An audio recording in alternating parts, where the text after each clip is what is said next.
Okay, gentlemen, so welcome to what I hope will be a very interesting conversation. We are very honored and privileged to have Josh Kurzer with us today, this morning. Josh was sitting in these chairs behind where you are sitting not that long ago. He was a student here at Hasmonean, and he has spent the last 4 months, since October the 7th, in a way very different to you. And really we're going to discuss that with him, and it's an open conversation. We'll schmooze, we'll talk, sure. And then we'll let the boys ask questions, whatever they want to ask, if that's okay. Yeah. Also, I wanted to shout out to Rabbi Golker. Where's Rabbi Golker? He's coming later, I guess. Okay, see, okay, just want to welcome him as well. Okay, so Josh, Yeah. you left here 12 years ago. Yes. I thought it was more recently. Baruch Hashem, time flies. So just remind us, you were a student here in Hasmonean. You grew up in Woodside Park. And you were a student here in all the years in Hasmonean. What have you been doing since you left Hasmonean? Wow. So I left Hasmo in 2011. I went to yeshiva in Jerusalem for 2 years, Nativ Aryeh. Maybe some of you have heard of it, if you were sixth form looking at yeshivas soon. I was there for 2 years, and a little bit before I decided I wanted to go to the army. I didn't know much about the army, but being in Israel, I had the chance to start training. And that's basically how I spent a lot of my Shana Bet, was training for the army. After I finished Shana Bet, I did some tryouts for Special Forces in Israel. I got in. I spent 3 years serving in Israel in the army. After which I became a regular person again. I guess regular person after the army is I went to university, got a job, worked in high tech now, work in finance, living a very regular life. I still do Miluim, which is reserve duty in Israel. Everyone who does the army has to go into reserves. Once a year we do a few weeks of training mostly. And obviously October the 7th kind of came as a bit of a surprise to all of us, and I was immediately drafted back into the army on October the 7th on the Shabbat, Simchat Torah. And that is, I guess, the part that I'm here for. That's why I was asked to come speak. That's why I'm in England right now speaking about my experience. I spent, I guess, I'm sure you have more questions about it, but I spent a number of months in Gaza fighting. I'm right now in between. I've been released for 2 months, and I'm going back next month into reserve duty. Wow. So tell us about that fateful day. We were in Israel as well on October the 7th. That was a Shabbos. It was Simchas Torah for all Israelis. It was Shmini Atzeres for Bnei Chutz La'aretz. Talk us through that day. How did you find out? What actually happened on that day? Sure. I mean, it's kind of a day that you're not really expecting anything to happen. It's Chag and it's Shabbat. Everything's very quiet. Everything's very chill. I got woken up at 6:30 in the morning by the siren. I don't know if any of you have been to Israel when there's been a siren, a rocket siren. We're kind of used to it, to be honest. It's scary at first, but you get used to it. So I get woken up by the siren. I go out into the stairwell of my apartment building, and it's that awkward look. Everyone's in their pajamas, babies are crying, no one knows what's happening, there's booms in the air above you. After a few minutes it stops, you go back to bed. It's 6:30, I'm not going to wake up at 6:30 on a Shabbat morning. Some things haven't changed. But I'll get like another hour's sleep perhaps. So I go back to bed, and within 10 minutes another siren goes off. Go back into the stairwell. Again, you have no idea what's going on. I live in Tel Aviv, so there's a whole mix of people in my building. And a few of them have their phones on them, and they're like saying there's something happening. You know what's happening. Like they say there's a terror attack. Okay, terror attacks happen, unfortunately, we're kind of used to it. I've been in the area when they've happened before. I go back to my room, go back, and again, another siren a few minutes later. At this point, they're saying something very big's happening. We don't really know what's happening, but they're saying something in the south is happening, south of Israel. And I'm a reserve duty soldier, so I go get my phone because you never know, I might be called at this moment. I didn't realize how big it was, but you're always on standby, I guess. And I get my phone. I get 2 messages on WhatsApp. One is from my officer, he's a medical student, religious guy, lives in Jerusalem, and he messages on the WhatsApp of my group. He's saying, "Guys, everyone, please tell me that you're available. I want to know who's in the country. There's a chance they're going to be called up. It's an emergency." And the other one is on the WhatsApp group. Someone writes, "Is everyone okay?" From the south. Whenever there's a terror attack in Israel, in Jerusalem or Tel Aviv, someone writes who's okay, who's not okay, and people say. So it happened in Tel Aviv, there was a terror attack, and I'm like, I'm okay. for, people in the south are saying, I'm okay, I'm available, we're ready to be called up if we need to be. One guy doesn't answer, a guy called Khajbi. He's a machine gunner at the front. He's always the first one to go in. He doesn't respond. Someone said he never has his phone on him. The guy is always he's one of these guys who's impossible to get hold of. So we don't really think too much of it. And then basically we're still being bombarded by rockets. And at this point, my host family, I lived with a family in Renana. And they call me, which is also very strange. They're a religious family. They don't use their phone, obviously, on Shabbat. They call me and they say, we're coming to Tel Aviv right now. We have family there with a baby. We're picking you guys up. We heard, Renana is safer. It's dangerous. There's rockets. Buildings near me are being hit. Buildings on fire. People are being harmed. They say, get your stuff. So I get my army bag. I go to them. They have a safe room. We're in the safe room in Renana. And they obviously have Simchat Torah lunch. It's Chag. They had to close down the shul. The dad is the chairman of the shul in Renana. They were sent home from shul because no one knows if the terror attack's in the south, if it's all over the country. And we start having lunch. We have kiddush, we do hamotzi. Not really hungry, but I had to eat. I take a bite of schnitzel and immediately my phone rings. It's my officer saying, get to base right now. We're being called up. There's a big terror attack happening and we have to go and fight. And that's that's how it started. So talk us through it. So then you got in your own car? So I called up a friend who lives in Renana as well. He was available. He's also with his phone at this point. And I say, how are we getting there? He's like, I'm trying to pick you up right now. So he picks me up. We go down. We pick up two other friends on the way. Head straight down to our base. Where is your base? Our base is near Rehovot. So it's in the south centre of the country. It's not really in the south. It's that's where we keep all our gear for emergencies. And from here, you were there for a while in your base, or you went? So immediately we sign on to our gear. We get ready. I get a gun. I get helmet. There's some stuff missing. Weren't completely prepared. That evening, we're told we're going into the Yishuvim in the kibbutzim and the towns around Gaza because the terrorists have overrun it. There's still that night. It's being covered by. It's being held by terrorists. There's attacks going on. There's people still being killed. There's soldiers going in. They're fighting. There's proper things. We get onto the jeeps, ready to go in. And at the last minute, they say to us, "Everyone off the jeeps. There's too many soldiers already in. It's a mess. It's a balagan, as they use in Hebrew." They don't want to have too many soldiers inside these kibbutzim at the time. So we get off, and the next night the same thing happens. We get, we're told to go on. I guess I'll say one little point is that the unit I serve in covers the entire Israeli society. So when we got there, you see Israelis from every walk of life. You have the kibbutzim, you have the guys from the moshav, you have the guys who live in the city, you have religious, secular. We have a rabbi in our unit he's a rabbi of a community in Dimona, and he's also the rabbi. He has rabbinical duties within our unit, and he's also a combat soldier like us. So really the entire spectrum, lawyers, doctors, rabbis, high-tech people, pretty much everyone is there. A microcosm of Israel. Completely, it's a complete... How many people are in your unit? So my squad particularly, we're 20 people, 20 guys. We've been together since our mandatory service. 10 years ago we drafted. My pluga, or a company as it's called, is 5 squads. So 5 groups of around 20. So around 100 people in the pluga. And then there you have 4 plugot. So 4 companies of around 100 is the brigade. And the brigade is, we have a rabbi in the brigade, we have a brigade commander, we have all these other, a whole doctors team as well who come with us. And these guys are doctors, many of them in their 40s. They work as doctors in hospitals. And they come with us, obviously. They're the medical team alongside. Wow. So how does that unfold? When do you actually see action? So I just, before I go to that, I'll say a little bit what we were doing before. So we're staying in a school in Rehovot. And this school becomes a base in the way that's the most incredible way, from my perspective, is that we arrive here, we don't have very much. We have our gear, we're sleeping on the floor of a class, and just imagine Hasmo now is taken over by a whole brigade of about 400 soldiers.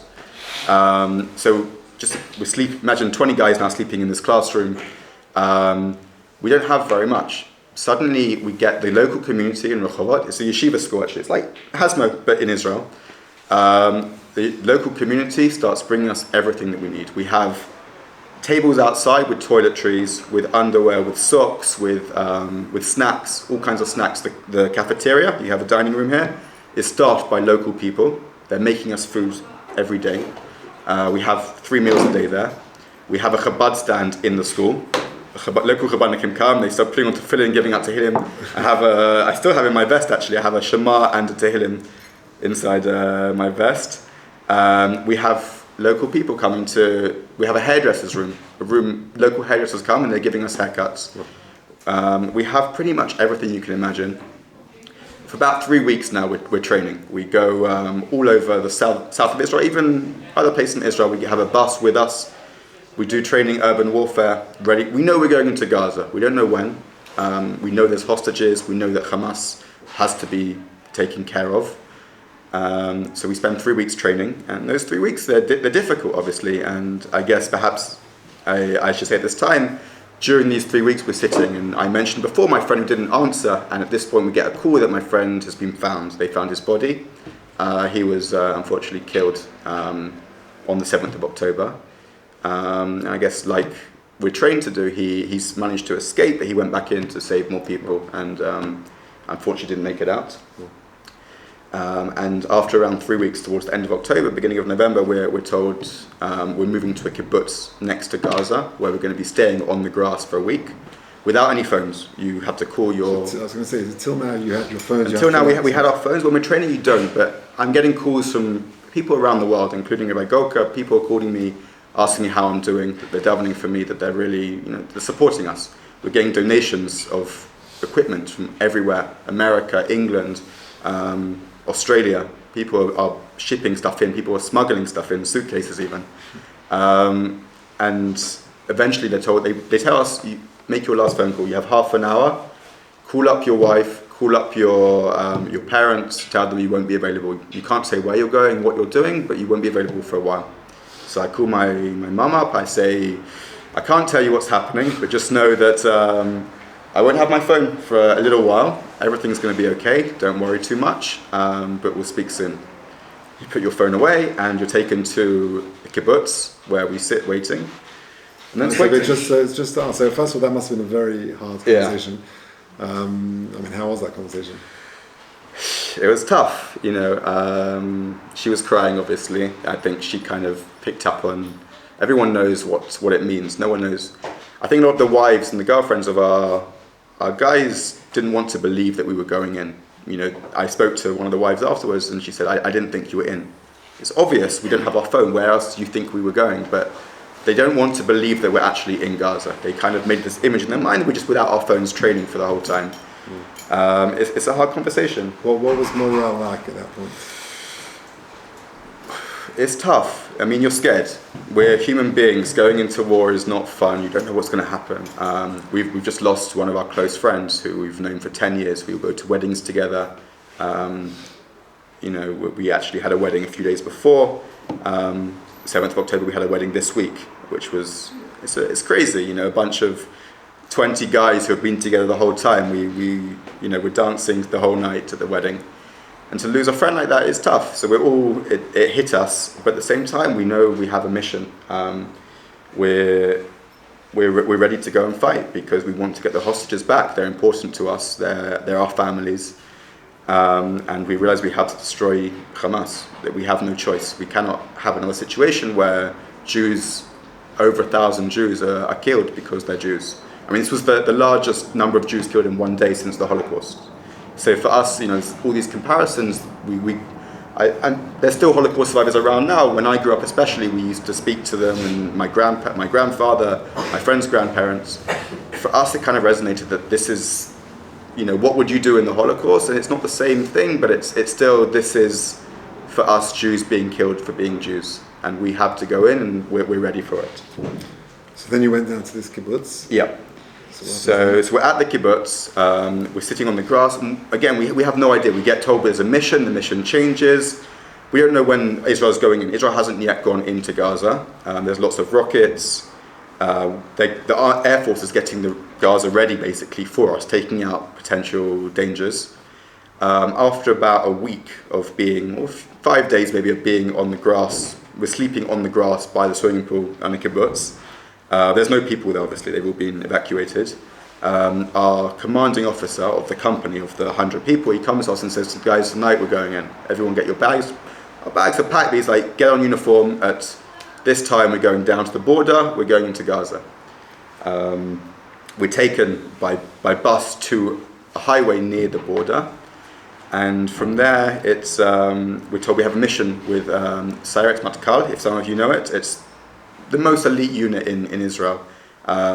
Think of Entebbe Rescue, that unit. So we're doing a joint mission with them.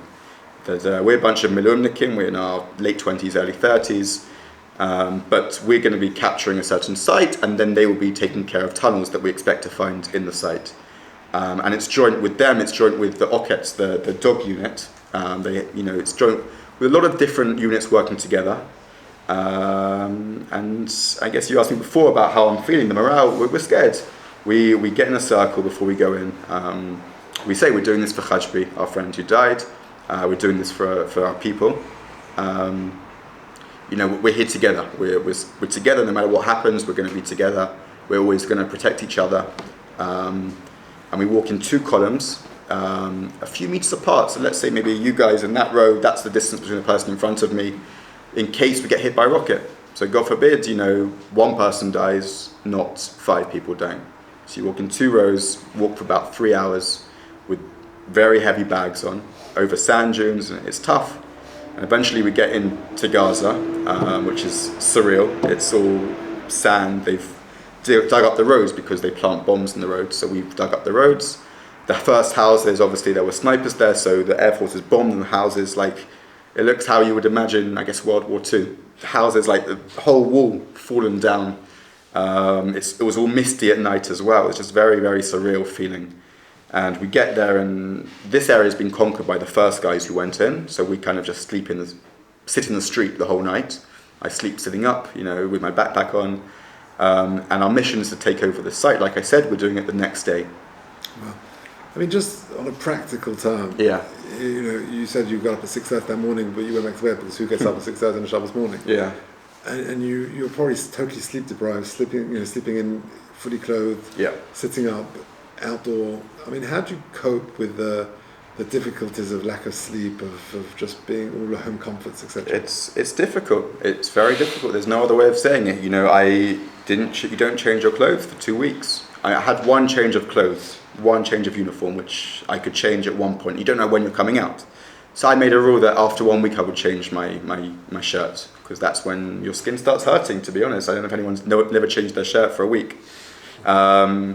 You don't sleep. You sleep, you have to wear your boots. Usually you're supposed to wear your vest. It's a bulletproof vest with heavy plate. It weighs quite a few kilos. You have magazines, you have a loaded gun, which you use as a pillow sometimes. You sleep on the floor. And you sleep maybe 2 hours, 3 hours at a time, because then you switch for guard duty in the place you're staying. You switch each other. You carry food for maybe 2 days, which consists of tuna cans or bread rolls. So you don't have hot food. There's a lot of comforts you miss. It's not easy. Wow. Okay, so what happens next? So we do our mission. Thankfully, we all come out okay. There's a few injuries, but everyone's alive. We destroyed the tunnels in the area. This area had a lot of tunnels. After 2 weeks, we were told, guys, get ready, you're going out of Gaza. We come home. We sleep at home for 2 days. Home means home. Home. So we start out. There's this army, like Kfar Nofesh, like a respite. Exactly. It's like a rest place, kind of like a holiday kind of setting, hotel thing for soldiers. So we get told we're staying there for 1 day. After 1 day, they say to us, go home, see your families. I went home, which is also very surreal. I went straight home. I saw my mum, my families. I have friends with me who have kids and are married. And so this is like a month or so after. It is about a month and a half after, yeah. About mid-November. It's our first time we get out. we're with our families, and then the next day we have to go back into Gaza. We get taken to the base, back in our uniform, back in a different place this time in Gaza, along the beach. We have more missions there, protecting cars coming in. Lots of logistics supplies we're doing. We have a few missions of searching for weapons, searching for tunnels, which are everywhere. We spend another 2 weeks basically the same thing, after which we go back out, same story, and we go back in again beginning of December for the third time. And I think we went in and out 5 times altogether. Lots of missions, lots of finding, a lot of weapons, a lot of terrorists, a lot of tunnels. All these things that perhaps if you stand with us, all these IDF pages, you might have seen some of the stuff. Some of it we came out and we saw on the news, and it's like, we found that. It's kind of interesting to see, like literally the stuff, our faces are blurred out, but it was us with weapons that we found. Wow, so you're creating the news. It's a weird feeling. Wow. Okay, look, I'm mindful of the time. I'm happy to open the floor to Sure. questions, but is there anything particular you want to add, or any stories or anything?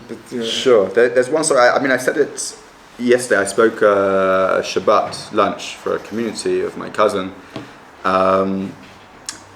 There was one particular. We were asked when we came out for the last time what really stood out. What was the most meaningful or perhaps important event? And there's a lot of events. You do.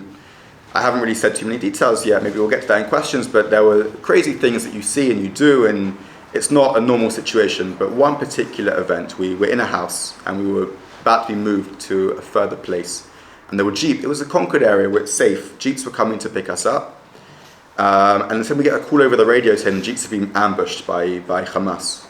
There's injuries. We have to get there. So we're running through the streets to get to these jeeps. We don't know what to expect. And we get to this place where we find 3 soldiers, one is injured, and we have to rescue him, and we don't know where the enemy is. We're surrounded by houses, high-rise buildings, snipers, who knows. And at that moment, my friend Chaim, who's our stand-in machine gun, he switched out Khajbi, he runs to a street corner and starts firing. And I immediately, from training, I jump in next to him, shoulder to shoulder, we're protecting each other. And then my officer, Yair, who's a religious doctor from Jerusalem, he says to me and my friend Ayana, who's an Ethiopian Jew, made Aliyah when he was 10, to run across the street and cover fire a different place. And so we do that. And meanwhile, Amit, who is a Temani, a Yemenite Jew from center of Israel, is our medic. He's looking after the injured guy, and he's together with Lolly, who's a hippie guy from north of Israel with long hair. He's an actor, and he's with him. And then Hadar, who's the kibbutznik, who's the big heavy machine gunner, he's protecting them. And Hadar he put on tefillin for the first time in his life in Gaza. His kibbutznik completely. And this is my unit. This is just my unit, And it's really, like I said, a microcosm of Israeli society. You have every single type of person. In that moment, that was probably the most scared I've been. You kind of accept something's going to happen now. We're surrounded by enemies. We don't know where. And yet I look to my side and I see my Ethiopian friend, my religious doctor friend, my American Oleh friend, my kibbutznik friend, and we work together. I think that's one story that I wanted to add, just of that for me is what serving is like.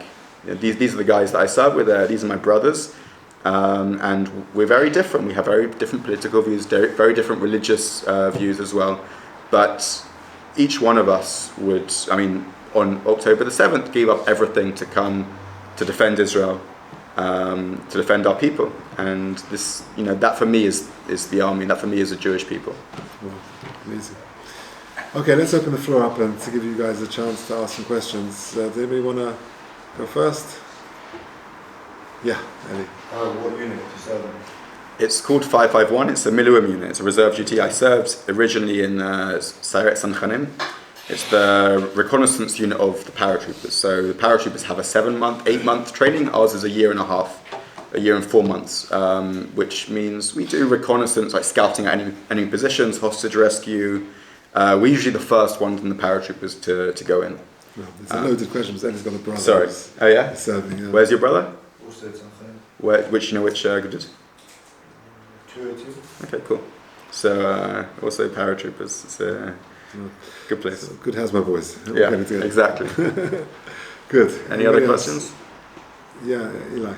When you see terrorists and you see like what the IDF has done, Yeah. they've killed the terrorists or whatever, how do you, in your mind, how do you deal with that if you see people, obviously they're enemies, but if you still see them dead and stuff, I'm sure it still brings quite a lot of emotion. It's a good question.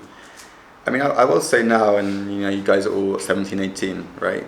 I think, yeah. So you're more mature guys. Mental health is a big thing right now in Israel for the soldiers. Until now, it hasn't been. Now that coming out, I'm actually flying, but I'm missing the first day now that they started today, but we have like a workshop for our unit today, tomorrow, and Monday with psychologists. It's tough. I have friends who have had tough things. I have friends who the army's paying for marriage counselling because a lot of friends, it causes issues with families, with their kids. There's a lot of tough things that you see, and I'm not a soldier anymore. I work in finance. I live near the beach. I have a very regular life. I'm not a soldier, and to suddenly become a soldier again isn't easy. How do you deal with that? You realize why you're doing it. We all have the reason. We're all doing it for our people, and some friends are affected. That's the truth, and thankfully people are trying to help. Yeah. Someone who had a question? Yeah. Did you, maybe not on the day, but maybe after celebrate a bit of Simchas Torah? Or was it really just... I couldn't. I mean, the Shabbat, the Simchat Torah lunch, that was my way of trying to do something. I lost my appetite, like I said, and immediately as I was taking my first bite of schnitzel, I was told, come down to the base now. In my mind, we're going into the towns. We're about to go and fight. There's no thought of, let's celebrate now. It's that's it. I'm on my uniform, I'm going into battle. And I guess that comes first, protecting lives. Yeah, listen, this is a question of pikuach nefesh, and therefore that trumps everything else, and you got to just go. Yeah. Yeah. How does it make you feel and your friends feel when you see the media sort of twist, where you're the hardware that you're paying, Yeah. And all of that? It's a good question. I mean, I missed out a few things, but besides the tunnels I said we found, almost every house we found flags of terrorists. We found, can I say details about weapons and stuff? I found an AK-47 assault rifle under a child's bed, hidden. I'm in a family house, I open the closet, I find a live grenade. It's so ingrained into everything there, And I think the media sees we're just destroying stuff and they don't understand why, we go into every house as a suspect. I saw a unit next to me, they went to a house and the house blew up, it was booby trapped. I mean, this is why the Air Force is bombing houses first, because it's booby trapped. Another unit I was with went into a house and terrorists were on the top floor and shot them. It's everywhere. They're using hospitals, they're using schools, for us it's like a weird feeling, right? Because you would never want to put your family in harm's way. The reason we fight is so that civilians don't get killed. Every one of us fighting in Gaza is so that Gazans don't get killed. We could just bomb it, but we go in with our guns, risking our lives so that civilians don't get killed. We're doing it to protect our people. I prefer that we're in danger than our people. And the media distorts it. They love to say what they want to say, and it's hard to see because that's not who we are. We're regular people. We don't want to fight. We don't want to harm anyone. But you look at October the 7th, and we don't have a choice. Maybe there's time for one or two more questions. Yeah. Sometimes on some groups like JVN or something, they send a video of a civilian of Gaza being happy with the IDF coming in. Have you ever seen that? If you see that, what do you kind of experience? I personally didn't see it. I wasn't. Can you just repeat the question? Sure. Yeah. The question was, you see some of those videos of Gazan civilians happy that the IDF comes in, and you asked if I saw that myself. So areas I was in, civilians had been moved. We told civilians in advance, everyone get out of this area. There were a few civilians that we came across, which obviously when we realized they're civilians, we treated them as civilians. We didn't get either stiff, they didn't make too much, they didn't attack us, and they also didn't say anything nice. I guess, they're scared. But there are videos, you're right. I mean, I'm sure there are people against Hamas. They realize what Hamas has done to them. There's also a lot of support. That's the honest truth. You know, there are people who still support Hamas and are happy with what they're doing and celebrated on October the 7th. So it's tough. It's a tough one, and it definitely does happen that there are people that are happy that now we're there and they might have a better future, although things are hard now. Yeah. What do you think is the best way for us as like teenagers living in London to like help and show support from that? That's a very good question. So I just say from my experience personally, you know, when I was about to go in, it is the hardest month of my life. You know, I've lost a close friend. I'm scared. Honest truth, I'm scared. I don't know what's going to happen. And just getting phone calls from people. Rabbi Golker and his wife were messaging me a lot, and other friends from around the world, and just saying, I'm thinking about you. That in itself, it means a lot. And it's a weird feeling, but like you're going into an unknown, and just knowing that there's people behind you, the people you're protecting, I guess, think about you, and like wishing you, you know, that helps. There was also a lot of people who have donated stuff. A lot of our equipment wasn't very good. And I'm not saying, I mean, you guys are teenage kids. I'm talking more for like the communities in general. But our uniforms came from America. Our helmets came from LA. We got medical supplies from London. I have a new pair of boots. My old boots got ripped up in Gaza. A new pair of boots just arrived, paid for by someone from Pin and Shawl, actually. I got a new leather mantle. My Leatherman got in a fire, let's say, in Gaza.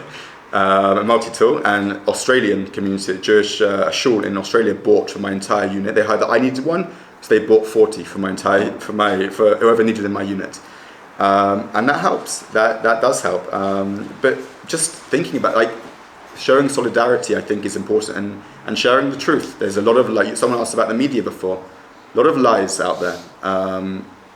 The Jewish community knows the truth. We know, for the most part, what's really happening. We listen to both sides. I think that's important. Okay. You got last question. Yeah. Have you been inside any of the terror tunnels, and if so, like, what are they like? Do you know? I personally didn't go inside, but I have seen tunnels. They are more crazy than you guys can imagine. I mean, you think of a tunnel as like a little, let's crouch down, get in a tunnel. A tunnel could be the size of this room. I mean, literally, a tunnel can be meters tall, meters wide. There are tunnels that they drive cars down. There are tunnels with different rooms and air conditioning, lighting, kitchens, everything. You know, we found an entrance to a tunnel built under a big apartment block, and it had the electricity from the entire apartment block, wires going down, like under a staircase went down, elevators. It's crazy. All I know, I don't know how much, but it's billions of dollars have gone into these tunnels. They prepared, and they built cages for the hostages. They were prepared for this. It's more crazy than people can imagine, and that's the truth. Right, do you have any final message for our wonderful Hasmonean students? First of all, thank you for listening. I appreciate I was in your shoes 12, 13 years ago, and it's always lovely to come back. I saw a few guys with these, with yellow. It's always nice to see, you know, people supporting. And thank you for your questions, really. You guys are very engaging, and Vatzlacha. Maybe if I can just say a final word. I mean, some of the story you told earlier, and I think what emerges for me is I think an important take home, that in the early 1900s there was a famous trial called the Mendel Beilis trial. There was a young Jewish man who was on trumped up charges. He was accused of some crime, and as part of the defense, we had to go to court, and it was a very big case in Europe. And as part of the defense, the lawyer defending him was worried they're going to take some quotes from the Gemara, which seemed to be very anti-Umas Ha'olam, very sort of elitist for the Jewish people. And one of the Gemaras they came across was Atem Kriyim Adam. You, the Jewish people, are called Adam, and the non-Jewish people are not called Adam. So they weren't sure how to deal with this Gemara. They asked, I think it was Ramesh Shapiro. Was it Ramesh Shapiro? I think it was Ramesh Shapiro they asked. And Ramesh Shapiro said, I'll tell you how to deal with it. He said, if you hear, like let's say a Frenchman hears that a person in South Africa, or a person in Australia, or in North America has been injured, then you carry on eating your cornflakes and sipping your coffee and reading the paper. But the Jewish people are one entity, they're one body. Atem kriyim odom.